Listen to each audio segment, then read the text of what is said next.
probably designed for. We want to go now out to Jane Daranowski, who I understand is a television producer here in New York. Jane, can you hear me? Yes, I can hear you. I'm down here near the World Trade Center. I was walking down 6th Avenue this morning at 8:42 a.m. A group of us saw a plane veer through the buildings. Then we saw a huge cloud of smoke, and then fire came out of one of the towers. Here, it's near the upper floor, as you can probably see with your chopper shots. And then about 10 minutes ago, a second explosion in the second tower. Lower down, that was not affected by the plane, so I'm not quite sure what happened there. But right now, there's a huge gaping hole in one of the towers, and the other building is on fire. The scene down here is incredible. People are out of their office buildings, watching, crying, taking pictures. I've never seen anything like it down here. Jane, you said you saw the first plane. Did you get a glimpse of what kind of plane that was? We were told it was a small commuter plane. Well, it wasn't a Cessna or anything like that. It was a larger plane, a mid-sized plane, and we could hear it very low. And walking down the street, a couple of us looked at each other, thinking, what's happening? Then it veered drastically on its side through the buildings and then went into the upper floors of the World Trade Center tower.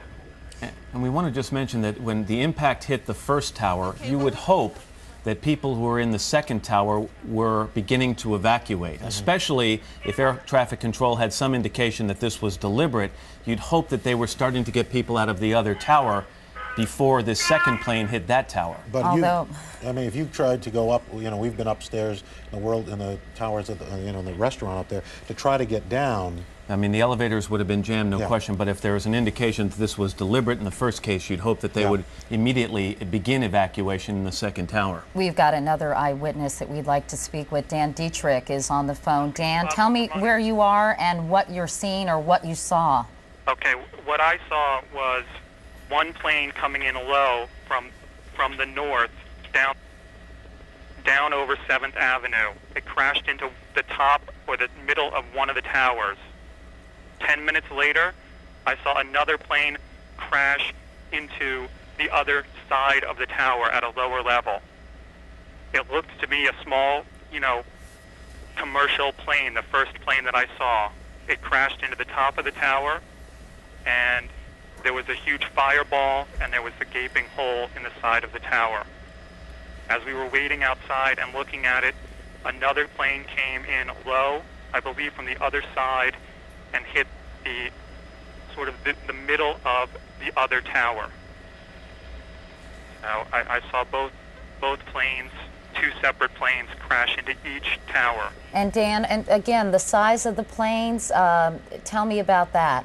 I would say that the plane was a mid-size, looked to be a commercial airline. I don't know. I thought perhaps, a commercial airline, a mid-size, not a jumbo jet. This, of course, is unconfirmed, but we are getting information from an employee of United Airlines. And again, we want to emphasize this is unconfirmed, but there is speculation that an American Airlines plane was hijacked and crashed on purpose into the World Trade Center, and that the second plane was another plane, perhaps hijacked, was then flown in to the second tower. Dan, tell me about people on the ground. Are you at a vantage point where you can see what's happening on the ground? I'm farther up in the West Village. I'm not on the ground near the base of the towers. Where were you when it actually happened? I was walking down 7th Avenue south at about Charles Street, which is about 15 or 20 blocks north of the towers. Well, obviously, this was a shocking thing for you to witness on this Tuesday morning, where some wires just came out and said in 1945, an Army Air Corps B-25, a twin-engine bomber, crashed into the 79th floor of the Empire State Building. That occurred in dense fog.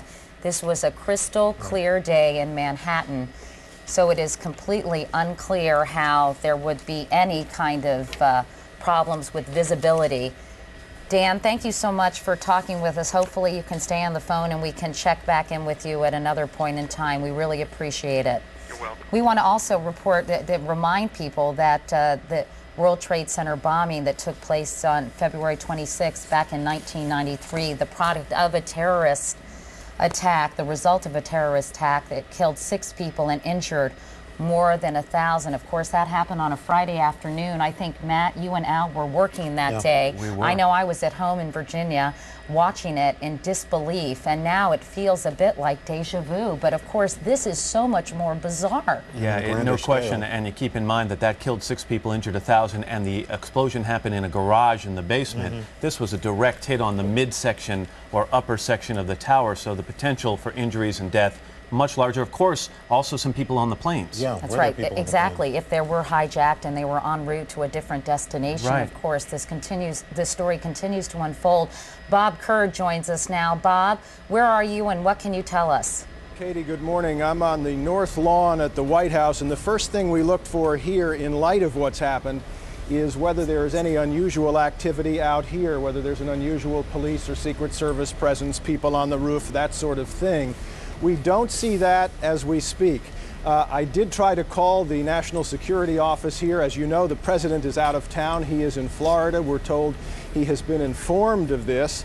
I can tell you that the White House National Security staff that remains here is in a senior level meeting, and we're hoping to hear from them as soon as possible. But Katie, the reaction here to the pictures you're seeing and to the initial pictures when they came up, even in what's called the lower press office here at the White House, was one of shock. I mean, people are just standing around television monitors looking at this. And when I say people, I don't mean just the reporters. I mean the people who are actually in the office who work here at the White House. So very little information is coming out of the White House at this juncture, but needless to say, if the speculation is true about some kind of terrorist event, this will be a major, major crisis for the Bush administration. Jim Miklaszewski is at the Pentagon now. Mick, are you hearing any more information from there?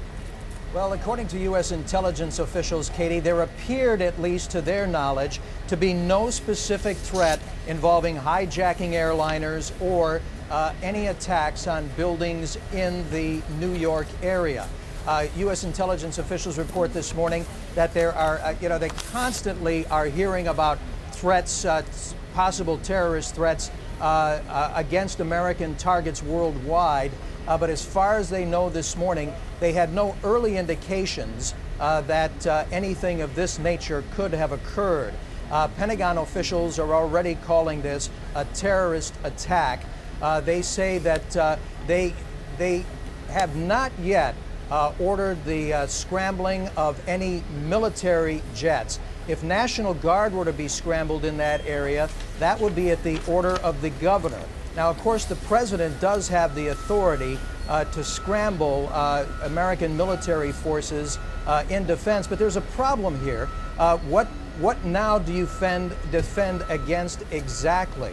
If you put warplanes in the air, there's always a danger that they could misidentify a pilot's intention. Susan? Although I believe, according to officials here, I just that wanted all to tell you flights guys, in if you that want to area continue, are now off limits and restricted.